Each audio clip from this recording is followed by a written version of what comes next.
Welcome to another episode of Tech Talk brought to you by Konecranes.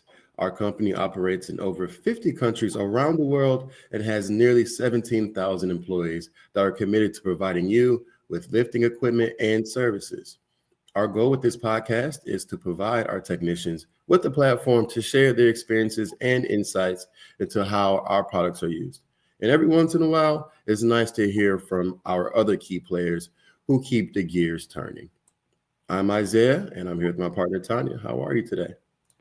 Hey, I'm doing good. Thank you. So today we're actually joined by Lee Thorne from the UK, and I'd say Lee's journey is actually pretty incredible. He started out as a service technician, and then over the years has probably worn just about every hat you can imagine. So on-site supervisor, specialist positions, service sales, management, all the way to his current role as strategic industries and account management director for EMEA, where he now looks after some of our biggest customer relationships across the region. But hey, let's let Lee tell a bit more himself and welcome him into Tech Talk. Hello. Hi, Lee. Hi, how you doing? Very good. How are you? Also good. And thanks for the introduction as well. I'm not sure if it's been a cool journey or we just haven't found a job that's right for me yet. Well, you certainly had a lot of practice rounds. I've had a lot of practice, yeah. They just keep on moving me on. Yeah. And I guess that's the perfect segue, Lee. Let's jump right into it. Let's learn about how you got into this line of work and what led you to Konecranes to start. Okay. So I joined Konecranes, actually Morris Cranes at the time, back in 2002, 2003. Before that, my background is electrical and electronic engineering. And I used to work for a company that built presses and guillotines and automated machinery. So when I done my apprenticeship, I done 4 years of apprenticeship and then 2 years out of my time. And where we was working in a factory environment, we was very much starved of overtime. We never really saw the service business. And I saw an advert for Morris Cranes at the time, and I thought, I'll give that a go. And moving from the industry where you built machinery and the automation behind that, and moved over to cranes, it was actually very, very easy. It was, cranes went up, down, left, and right at the time. So it was a very easy transition from where I started my career, moving into cranes. Then, moving on from that, obviously started as a service technician. I've done a few years with that, and then from modernisation sales, we actually had the introduction to consultation services or consultation products when I was the mods manager. And I remember my boss at the time said, we've got this new product called CRS, Crane Reliability Studies. I want you to go and sell it. So I thought, okay, great. I went and sold some of the first ones in the UK. And I went back after selling those, and I went to my boss and said, hey, look, we've sold these. We now need to go and deliver them. And he went, great, we've got no one to deliver them. Can you deliver these? So, okay. So now I'm doing mod sales, and I was also delivering CRSs as well. And then from that, I then took on the role of consultation services manager for the south of the UK, and then moved on to take on the consultation services for the whole of the UK. I then built up a team there that run obviously that side of the business. And then we had an issue in the UK that we were selling lots of waste to energy plants, which were really, really good for us, but then we never really had the technical support to actually look after these installations once we actually put them into service. Let me guess, this is where you are coming in. This is where I'm coming in again, yes. And then my boss comes to me and says, hey, Lee, can you set up a team for this as well? So then I go, yeah, of course I can. So yeah, I then had the consultation services and the waste to energy teams in the UK. And then around about 2016, I think it was, I then moved into the EMEA team to run the service sales for Region EMEA. So I was looking after modernizations, retrofits, and consultation services again. So again, basically building on everything from the step before, and onwards and upwards. Various role changes in between that and here, and now I'm the regional person for account management and strategic industries. So, I mean, I could I could feel a bit more, but there's lots of various projects and lots of achievements within that. But I try to put it in a nutshell. I don't know whether it makes sense. Well, I think it does make sense. It's vast. It's extensive, but it sounds super interesting. I mean, especially to kind of get a look into all these different, areas of the business. And I've worked with some fantastic people as well. I think there's actually 2016, Tanya, was actually when we met, wasn't it? I believe that was it. Yeah. Feels ages ago now, but yeah. Yep, and you still haven't got rid of us, so no. Not quite. Not quite. Still working on it. But Lee, thinking back all those years, in your early days as a field technician, what would you say has really stood out for you at that time? I was thinking about this the other day, and there's been lots of changes within the business, from when I was a service technician to how it is now. Some of the biggest changes are obviously the use of technology. When I first started, our service reports were all handwritten. We used to also get from job to job, not using GPS, but using maps. Yeah. We used to have a stack of maps in the van next to you, and you used to have to try and read a map while also driving to get around to the next location. I don't want to think back to those times. Wow. Yeah. The way that we used to report things, the biggest change, I would probably say the biggest positive change, though, it's got to be the attitude towards safety compared to how we used to work to how we work now.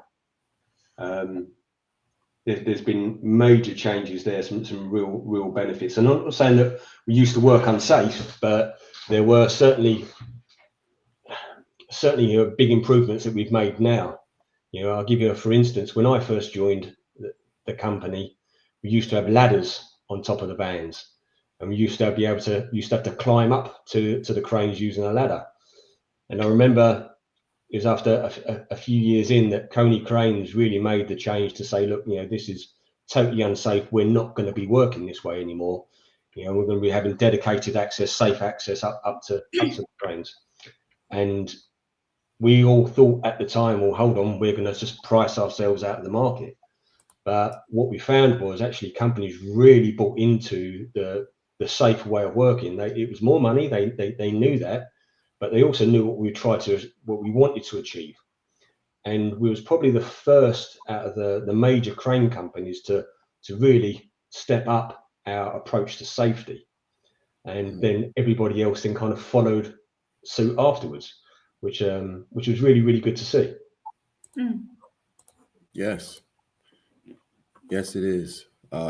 Safety is at the core of everything that we do here at Konecranes. And we'll jump into safety a little bit more, but before we transition into the conversation about safety, I would like to know if there are particular skills or lessons that you learned from being a technician that you find yourself using today in your current role. Yeah, good question. I think always view the situation, especially when you're on site. Always view the situation from a customer's point of view. Okay, and always try to be a good communicator in that respect. And when I talk about you can there's a whole subject around communication and how to be a good communicator. And it's not just about what you say, but it's also like, you know, how you listen and really listen to understand, not listen to answer in that respect. Also as well, in terms of communication, actually our technicians and myself, we are very good technically. Okay, we can go onto a crane, we can see what's happening, but then you need to be able to explain that, not in more layman's terms, to the customer, I would say. Really, you know, get across what you found without all the technical jargon, so the customer understands what's actually happening, and then also take what the customer's saying and interpret that into what's happening with the crane itself. So communication, I'll probably say, is transferable, you know, between technician and the various roles within the business. Okay, now let's talk about safety. Now we can get there. Like we said before, right? Safety is at the heart of what technicians do every day. Lee, how did you spend your time in the field, shape the way you think about safety now? We never used to have, well, when I think back, and we're going back over 20 years now, we never used to have the same approach to safety. Safety was always very, very important, and I say that's beyond 20 years ago, but we never had the same systems and the same approach to safety. Like the point of work risk assessments, I remember working for a few years before the point of work risk assessments were truly introduced. And I remember at the time thinking, well, what's the point of this? Because I've always looked out for these things beforehand. Do I really need to do it? Is it just a tick box exercise? What you then found is actually when you started to do it, you actually started to notice more in terms of, like, the risks that you face. And the point of work risk assessment really did start to make you aware. You were starting to identify things that you wouldn't have normally seen, or things that you would have taken for granted. It was very easy for us back then to be very complacent, I would say, with safety compared to what we are now, which is obviously, safety is at the forefront of everything that we do. So I think that's probably the biggest change that I can think of. Yeah. Okay. How would you say that our customers are taking on sort of the safety role? How do they appreciate, the safety aspects and the tools and our safety features that we provide, for instance? And maybe kind of linking it as well, like to your current role, like when you work currently with customers, is that something that is nowadays quite requested as well? Yeah, so I mean, safety is important to everybody. And yeah, it's the foundation of everything that we do, really. We want to make sure that we start the day safe and everybody gets home at the end of the day safe and sound. The change that I've seen over the years is when we first started talking about safety, those messages were also mirrored, certainly within the bigger customers that we used to deal with. And very soon it became those conversations and the attitudes towards safety were actually mirrored not only from Konecranes, but to every single customer. So it wasn't just the topic of the big boys. It has changed to be the topic of everybody. And now if I now start to think about the customers that I'm talking to, certainly on the regional level and the global level, it is the top priority. In everything that we do, we want to be making sure that not only are we compliant, but we go through every possible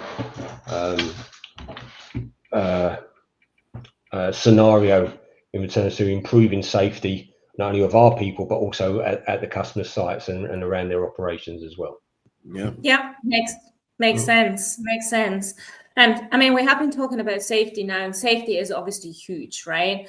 But to shift gears a little bit, you mentioned it before, customer relationship and customer communication is so important. So, and I was wondering, sort of over the years, has there been anything particularly memorable? You know, like again, like something that would stand out from your experiences working with customers, building a relationship? What stands out to me, I mean, we are certainly more customer focused now. And customer, and it comes back to communication again as well. We're a lot more consultative in our approach to the customer, not only from the technicians, but all the way through to the inside sales and the engineering services that we have afterwards as well, that really start to look at the whole life cycle of the equipment and giving the customer the best possible return on investment as well as the total life cycle care. So when I think back to how it used to be, we used to turn up at site, we used to do our maintenance, we'd do our tip sheet, you'd have a brief conversation with the customer, if that, and then that would be it really. You'd hope for the best. When we compare it to how it is now and the way that we consult with our customers now, it's totally changed. We have our safety review to start off with.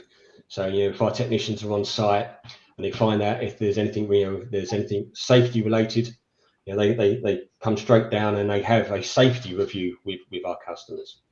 At the end of their job, at the end of their service or their maintenance, they then have a visit review with our customers.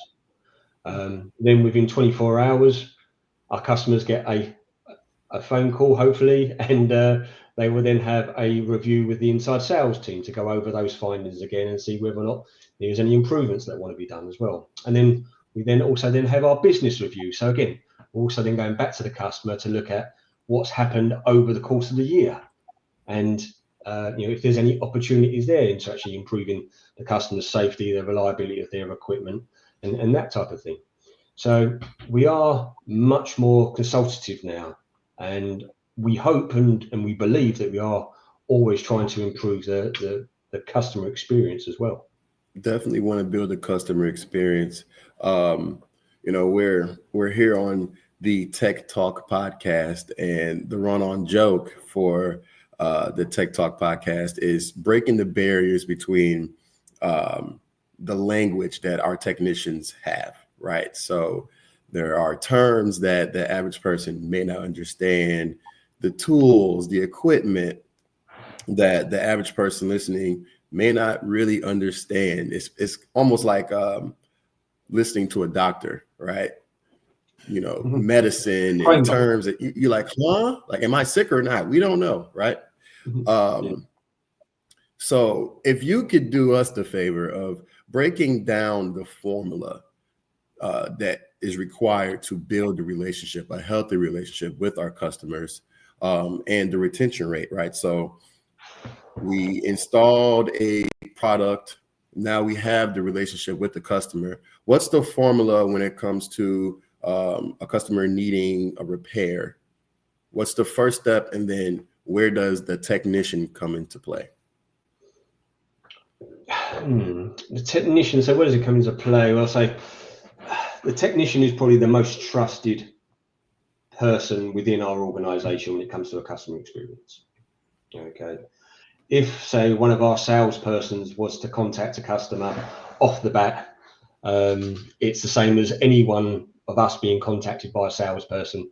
The first question you'll probably ask is, what are you trying to sell?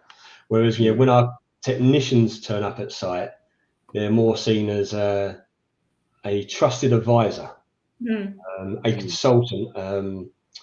And in some cases, when they turn up on site and they're attending a breakdown, they walk away as a hero.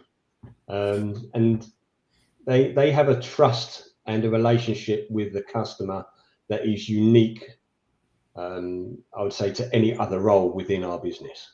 All right, let's talk a bit about challenges. I guess every career comes with challenges, right? That things that test us, but also teach us a lot. Looking back, what would you say was one of the toughest challenges faced as a technician, if you can recall?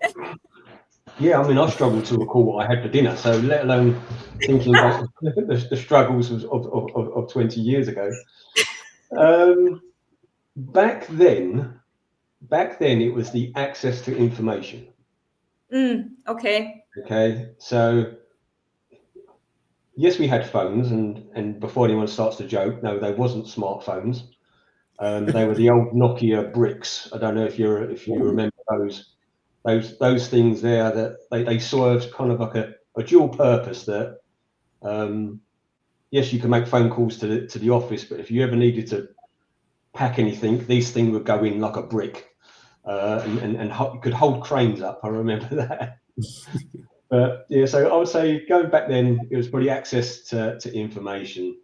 You used to have to carry manuals for the cranes that you worked on in the vans, and you never had the right manual at the time. Now you compare that to now, all the information is available to our technicians on their smart devices.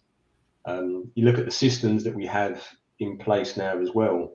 You know, everything's linked, so that the information's at the fingertips.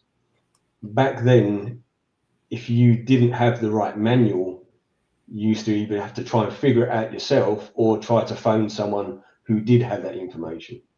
So I'd probably say that was the biggest challenge back then that I would hope we've solved now. Mm-hmm. Yeah, I think with all the technology, as you mentioned as well, and the tools and the systems in place, I would say our technicians are very, very well equipped and able to respond extremely fast to any requests, right? Any needs. Yeah. Yeah, I mean, we have a support network in place that we never used to have back then either. You know, we've got the specialists and the specialist services as well. As you said, we've got like over 17,000 people. You know, if you look at the knowledge that we have within the company now, and the connection that we have between people, and the way that information flows, or the way that information should flow, there shouldn't be any problem that we can't solve now. You know, back then I felt that we was probably very much isolated. Certainly when you was on a breakdown, you know, if someone else wasn't available of a night time to answer the phone, you was very much alone. Yeah, it's great to know that, you know, you have so many type of tools at the fingertips, right? Yes, we have smartphones now, so, you know, the information should definitely be available very fast. But speaking of challenges, I love to ask the question, like, you know, do you have a interesting story or a crazy time where, you know, on your drive home, you're like, how did I get myself in this situation? Or I can't believe the day that I just had. Crazy situation. So that one there. I've got lots of crazy stories, but also they were from different times as well. So they're probably not the right ones to share on here. Not without getting into trouble. We definitely don't want to get you in trouble, Lee. we don't want to do that. But yeah, so actually, you could probably look at my journey as it goes. You know, where I am now as, you know, in the director's role, and where I have been for many years, and how did I get here? You know, sometimes I do leave, you know, meetings, and you've had a fantastic meeting. You're talking to a global company. You're talking to a CEO, and you've had a great rapport. You've explained what you do as a company, what you can do for them, and all the benefits, and they've really bought into it, and everything's moving in the right direction. And then I drive home, and sometimes I think 20 years ago I started off as a technician, and I never actually saw that I'd be in this position now doing what I'm doing. I never thought that having to take with every change that I've done, I've fully gone into it, eyes wide open, thinking, yeah, this is a great change. But I never had a specific career path in my mind to say, actually, I want to be here within the business. I've always just been open to the opportunities as they've come along, made the most of them, and then look for the next one, and always been, really, really open to learning new things. And then when I look back at where I started, that's probably where I get the feeling, I get that question, wow, how did I get here? And it is impressive. I think when you look at your journey, I think it's super impressive. I'm just wondering, you mentioned it already, openness to new things, and also to make the most of it, right? As two attributes. But I'm just thinking, for technicians listening in today who might want to grow their careers, is there like a tip that you could share other than being open, make the best of it, of this? Yeah. So what would I say is there's various things. I mean, mindset is a big one. You've always approach the challenges with an open mindset. Yeah. And look at them as opportunities. The company changes, processes change, new technology comes along which we want to use. And there are always people that you'll find in any walk of life that will see these challenges as blocks. Okay, but rather than seeing them as blockers or problems or things you've got to do, try to view them as opportunities. Okay, approach them with that mindset. And I think that's probably what's worked well for me. Every new change I see as an opportunity, something that I can really get behind, rather than being a blocker to the process. Really get involved with it and see how actually, okay, this is what we've now got to work with. How can I not only work with it, but how can I make it better? So I love that. Yeah. I think we can all learn from that, definitely. Definitely. Coming from the perspective of someone who's new to Konecranes, I've been here for maybe 2 years now, going on 3. It's very inspiring to hear your story, to hear that you started as a technician and you were open to new positions and responsibilities, and to see the growth. It's definitely inspiring. It's encouraging. It's motivating to know that I'm at a company where there is growth. So thank you for sharing that. No, so you're welcome. So certainly, with this being aimed at our technicians, as I said, our technicians they're the foundation of this business. And when I look around at people like myself in similar roles, within the EMEA management team, and the country management teams as well, the ones that have come from the technician path up, that knowledge they've gained as technicians, those insights they've gained actually, from customer process, customer interaction, and how the real day-to-day things work, taking that as a foundation through the various roles within their career paths up until management, directors, and even VPs as well. It's a fantastic knowledge base. It really is. Yeah, I believe that, because you know what you're talking about at the end of the day. Yeah. And you can come across with that authenticity as well when you're talking to the customer, and also you've got those insights that you can use in day-to-day work. Yeah. Well, there you have it, ladies and gentlemen. Lee, we won't hold you long. We want to say thank you. We are so appreciative of your time, and just hearing your journey from the field to leadership, and how your experience as a technician has shaped you today, and also giving you some of the tools that you're using in your current role.